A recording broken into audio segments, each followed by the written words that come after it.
বাড়িতে যদি বেশ কিছুটা পরিমাণ বরবটি থাকে তাহলে চিংড়ি দিয়ে বানিয়ে ফেলতে পারেন অসাধারণ একটা রেসিপি। আমিও তাই চটপট করে নিয়ে ফেলেছি বেশ কয়েকটা বরবটি, পেঁয়াজ, রসুন, টমেটো, লঙ্কা, চিংড়ি মাছ আর ধনেপাতা। আর নিয়ে নিয়েছি হলুদ গুঁড়ো, লঙ্কা গুঁড়ো, নুন মিষ্টি স্বাদ মতো, কালো জিরে।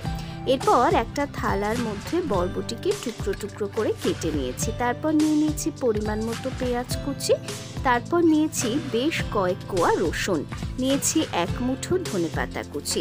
এবার একটা মিক্সির মধ্যে নিয়ে নিয়েছি বরবটি টুকরো করে কাটা, ধনেপাতা কুচি আর টুকরো করে কাটা টমেটো। এটাকে একটা পেস্ট বানিয়ে নিয়েছি।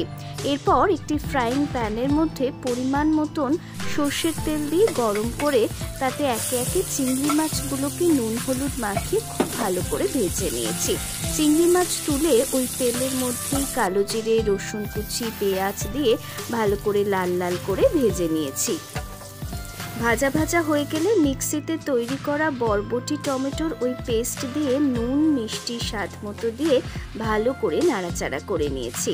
এরপর তার মধ্যে দিয়ে দিয়েছি হলুদ গুঁড়ো আর লঙ্কা গুঁড়ো।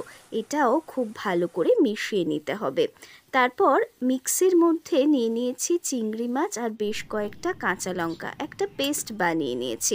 এরপর ওই চিংড়ি মাছের পেস্টটা কড়াইতে বানানো বরবটির পেস্টের মধ্যে দিয়ে আবারও সুন্দর করে মিশিয়ে নিয়ে ভালো করে ভাজা ভাজা করে নিয়েছি। খুন্তি দিয়ে এমন নাড়তে নাড়তে দেখবেন পাশ দিয়ে বেশ তেল বেরিয়ে গেছে, তখনই বুঝবেন রান্নাটা কিন্তু প্রায় অনেকটাই হয়ে গেছে। এইভাবে নাড়াচাড়া করতে করতে যখন দেখবেন বরবটির সমস্ত জল শুকিয়ে শুকনো শুকনো হয়ে গেছে, তখন নামিয়ে ওপরে কাঁচা লঙ্কা কুচি, ধনেপাতা কুচি ছড়িয়ে গরম গরম পরিবেশন করুন বরবটির ভর্তা। মাছ মাংসের স্বাদকে এক্কেবারে হার মানিয়ে দেবে।